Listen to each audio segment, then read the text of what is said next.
de la 4.12, donc ça fait un petit moment qu'elle était en attente, et puis il y a des fonctionnalités plutôt intéressantes à se partager et à échanger ensemble. Donc, bon, vous me connaissez, c'est moi qui vais animer la session hein, sur la partie Cerberus Testing. Juste une petite présentation, enfin, un petit lien sur la partie YouTube. Hein. Donc là, on est en train d'enregistrer la session. L'objectif, c'est comme d'habitude de la partager. On a basculé sur Zoom d'ailleurs pour que la qualité de la vidéo ce soit un petit peu plus propre et que ce soit plus facilement partageable. Donc du coup, vous la retrouverez en live. On en fera sans doute une en anglais à la rentrée plutôt, qui repartagera à peu près le même contenu. Donc là, l'objectif du contenu, c'est parcourir ensemble le changelog. Des fois, on fait on explique dans un changelog de manière assez synthétique et on a par moment un petit peu de mal à comprendre. Donc là, on parcourt le changelog ensemble et puis j'illustrerai les changements de version, sachant que j'ai 2 instances de Cerberus sur 2 versions différentes. Donc, je me suis mis une instance sur l'ancienne version qui est encore en 4.11.2. Et puis, j'ai ici une nouvelle instance qui est sur la 4.12. Donc, ça permettra de voir quand il y a des écarts entre les 2 versions, que vous compreniez bien les écarts qu'il y a entre les 2 versions et où ça se situe au niveau du changelog. Et donc, on va se parcourir les bugs. On va commencer par les bugs fixes. On parcourra les nouvelles features qu'il y a dans la nouvelle release. Et puis, on partagera ensemble aussi un peu les points d'attention si vous décidez de monter une version. Voilà, il n'y en a pas des tonnes, mais on se les parcourra rapidement. Alors, n'hésitez pas à poser des questions. On est une dizaine, donc on peut largement commenter, échanger pour être sûr que vous compreniez bien. Voilà, posez les questions et intervenez si le sujet n'est pas clair. Alors, on commence par les bugs fixes. Alors, le premier bug fixe qu'on a corrigé, c'est quand on intègre une step à partir d'une librairie. Donc, pour illustrer ça, je vais prendre un cas de test que j'ai créé ici. On va prendre un cas de test sur la nouvelle release.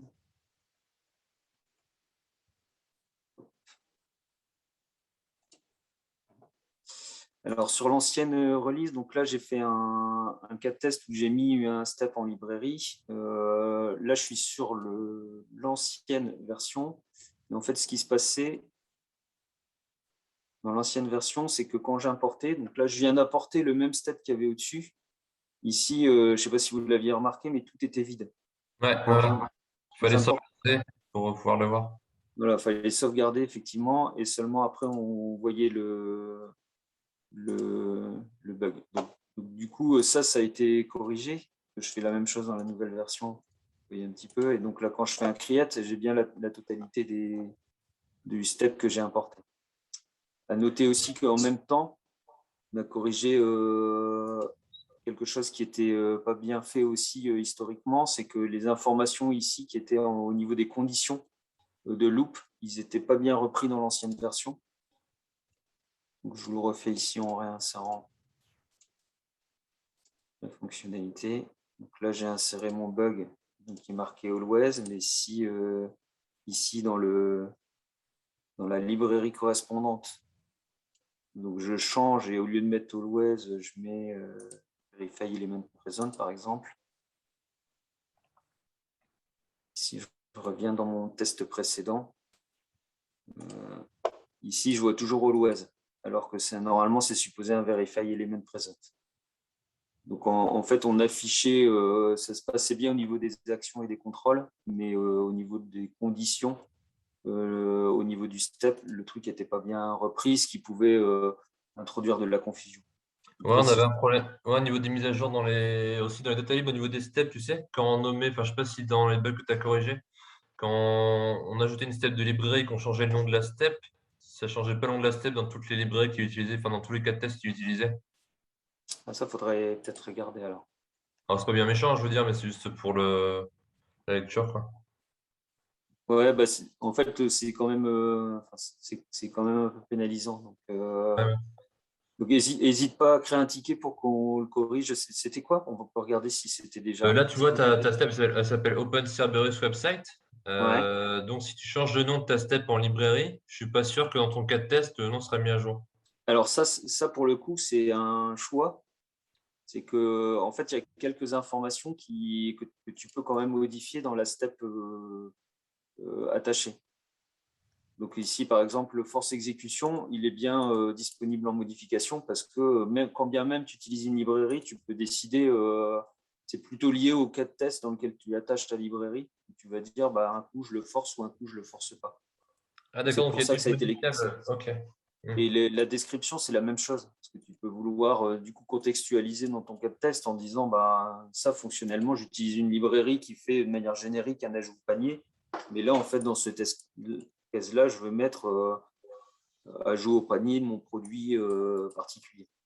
D'accord, ok. Donc, ça, pour le coup, c'est voulu. Après, ce qu'on pourrait peut-être faire, c'est rajouter le descriptif ici, à côté du imported from. Ça me permettrait d'avoir le descriptif de la librairie et puis ici le vrai descriptif utilisé dans le contexte de l'import. Ouais. Ouais. Alors, ça, c'est le premier. Alors, le deuxième, c'est la suppression des application objects. Ça, c'était aussi un peu pénible. Alors, pas bloquant dans le sens où, alors, je suis sur la. Ah, il a quand même bien voulu le faire. Suppression. Donc, quand je fais une suppression, là, j'ai une erreur. Donc, ça empêchait de nettoyer les anciennes application objects. Donc là, si je vais sur la nouvelle, supprimer celle-là, par exemple, hop, là, ça supprime bien. Donc, ça permettait pas de en nettoyer. Donc là, vous allez pouvoir à nouveau nettoyer vos application objects dès que ça sera terminé. Ça va ça? Ouais. Ensuite, il y a sur l'utilisation du network traffic, il y avait un petit bug qu'on a corrigé, qui avait été remonté par TF1. Donc, je vais reprendre ce cas de test-là parce que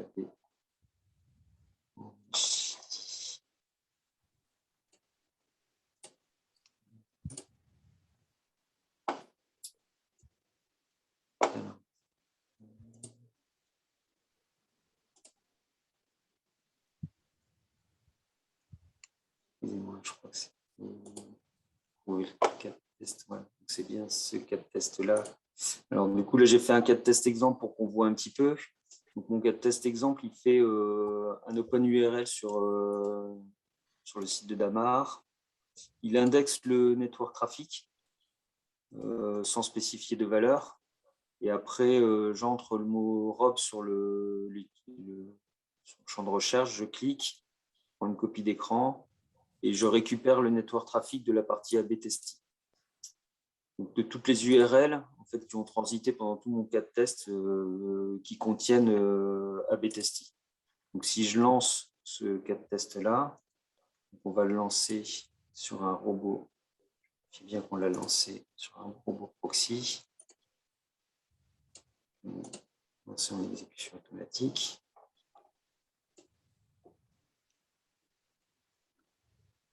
Donc là, je l'ai lancé sur l'ancienne version de Cerberus. En même temps, je vais le lancer sur la nouvelle.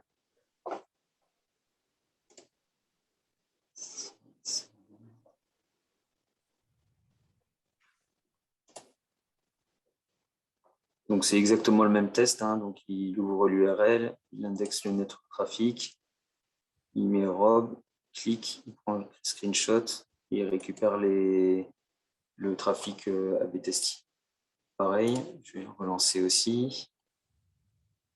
Donc, je vais le lancer. C'est bon.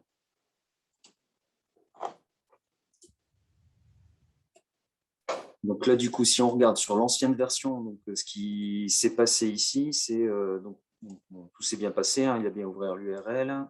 Il a ici indexé le network traffic qui s'est arrêté au 60e hit. Il tape donc il saisit la partie rob, il valide l'écran. Ici, on voit le résultat en screenshot et le network traffic résultant. Voilà, le problème, c'est qu'ici, tout est à 0. Donc, en fait, le bug consistait à dire qu'à partir du moment où je faisais ici un set network traffic content, ça ne marchait que si je n'ai pas fait précédemment un index network traffic. Donc, à chaque fois, si jamais vous utilisiez le set network traffic content, à partir du moment où vous faisiez un index network traffic content avant, et ben le set network traffic, il était tout le temps vide. Et donc, si on regarde le nouveau cas de test,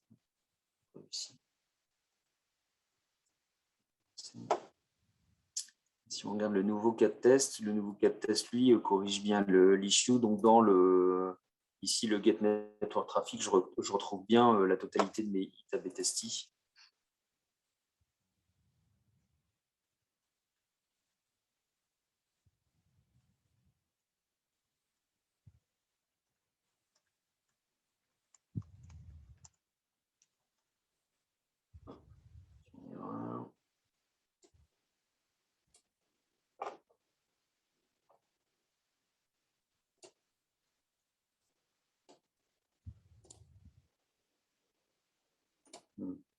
J'ai juste corriger le nom de mon bouton.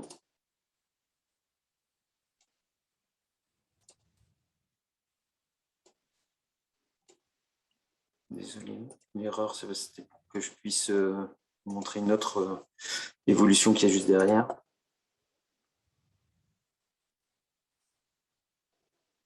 Ça va mieux là.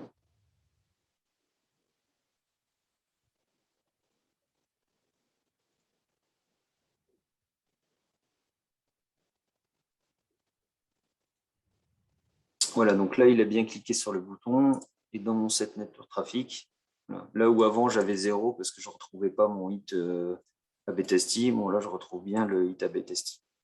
Donc il n'y en a qu'un seul hit qui a été fait, mais je le retrouve bien, donc ça corrige le problème. Donc ça c'est intéressant parce que en fait c'est toutes les fonctionnalités de filtre sur le network traffic qui étaient importantes, et quand on veut faire des cas de test en trappant des hits spécifiques à des fournisseurs particuliers, on était obligé de passer un JSON avec l'ensemble. On ne pouvait plus en fait filtrer à l'intérieur du traffic content, ce qui complexifiait un peu l'écriture des cas de test. Donc là, on rebénéficie à nouveau du filtre dans l'URL sur le set network traffic content, même si j'indexe et je découpe mon cas de test en indexant le trafic réseau. C'est clair sur cette partie-là? Enfin, ton explication est claire. Enfin, moi, je m'en sers pas pour mes tests, mais ouais, ton explication est quand même. Ok. Ensuite, on a fait quelques fixes. Alors, là, c'est plus de l'ergonomie sur les properties. Alors, je ne sais pas si vous aviez remarqué aussi, mais ça avait été cassé dans une version précédente. Quand je définis ma liste de propriétés et que je commence à saisir dans un champ un property, ici, je ne retrouvais pas l'autocomplete. Donc, je pouvais pas, Cerberus ne me proposait pas les propriétés qui étaient déjà créées. Ça faisait un moment que c'était comme ça, non? Je sais pas exactement depuis quand, mais Parce que moi, j'ai toujours eu besoin de le rentrer à la mano, le nom de la propriété. Enfin, ça m'a jamais choqué parce que je savais pas que c'était. tu vois, donc tu considérais que c'est une nouvelle feature, mais Ouais, tant mieux, ouais, non, ça fait du bien. normalement, normalement ça devait marcher, et donc on doit proposer en fait les propriétés que j'ai saisies pour Ouais, éviter puis ça que évite les erreurs au niveau de l'écriture, quoi. c'est ça. Ouais, c'est top. Donc ça a été corrigé aussi. Euh, Si je Par passe à contre, la suite. il fait pas encore le lien entre la propriété et la data library, du coup. Pour un get Ouais, from data library, le deuxième élément, il le fait aussi. sur quel truc? Bah, là, le premier truc que tu mets, c'est la propriété, le nom de la propriété. Ouais. Et ensuite, quand on appelle une data library, on met le nom dans la data library. Ça, par contre, il le trouve pas encore, j'imagine, c'est. Non, ça, il le trouve pas, non. Non, Ah, c'est dommage. il complète juste avec la propriété. Mais si c'est Ah, effectivement, quelque chose. si la propriété est composite à des subdata et plusieurs lignes, plusieurs colonnes, non, là, il n'y a pas d'autocomplete sur ce truc-là. Ouais, ça serait un peu le bordel niveau dev parce qu'il y a pas mal d'éléments en data lib en général. Donc, ouais, ça peut être. Ouais. Yes, ça marche. Mais c'est vrai que ça pourrait être envisagé. Hmm. Ensuite, il y avait une régression sur la création de ce qu'on appelle les robots de déclin, les déclinaisons robots. Donc là, pour illustrer, donc en fait, alors je ne sais pas si vous l'aviez en visu, mais attaché à chaque robot, il y a possibilité ici quelque part, ça surcharge le nom du robot pour mettre ici une notion de déclinaison de robot. Et cette notion de déclinaison de robot, quand on lance le cas de test, elle va être utilisée dans le reporting de campagne. Donc là, si je fais une campagne, sur cette partie basse, ici en colonne, là, le Cerberus Chrome Proxy, c'est quand la déclinaison de robot n'est pas définie, il va prendre le nom du robot. Donc c'est ce qui s'est passé ici. Hein. Le robot, c'était Cerberus Chrome Proxy. Mais si je ne veux pas afficher ici Cerberus Chrome Proxy, mais je vais plutôt afficher que c'est un Chrome version 90, j'en sais rien. Je peux mettre juste Chrome 90 et Cerberus, malgré le fait qu'il va bien utiliser Cerberus Chrome Proxy, il va afficher ici, dans cet état, le Chrome 90. Donc ça permet aussi d'avoir ici des libellés de Et contexte de robot qui correspondent à ce qu'on veut réellement faire dans le robot. En fait. c'est Souvent, déjà le cas c'est déjà le cas du mobile du coup là-dessus. Parce que quand tu lances t'as un robot sur du mobile, tu as tous tes téléphones et du coup tu as une colonne par téléphone. C'est un peu la même idée finalement. ouais, donc, Pour le web. tout à fait. Et donc, du coup, quand tu crées ton robot et que tu veux faire ça, bah, ici, tu auras tendance à mettre un nom un peu compliqué parce que d'un coup, tu vas peut-être utiliser du browser stack ou des robots différents et tu vas vouloir mettre dans le robot aussi ce que tu utilises comme infra derrière pour porter le Ouais. robot. Sauf que Mm. quand tu le lances dans ton contexte d'utilisation dans les reporting, ici, tu t'en fous que ça soit du browser stack. Parce que tu veux savoir si c'est du. Un coup, tu vas juste vouloir savoir que c'est du Chrome, du Firefox ou du Safari. Ou des fois, Mm. tu vas vouloir dire que c'est un Chrome avec différentes versions. Ou alors, tu vas vouloir dire c'est Chrome, mais en résolution grande, ou résolution petite, ou résolution basse. Et pour que ça soit plus lisible dans le reporting, ici, il y a un champ qui permet de mettre la valeur fonctionnelle en fait, que porte la configuration de ton robot. D'accord, ok. Ouais, c'est pas mal ça en Et, lecture.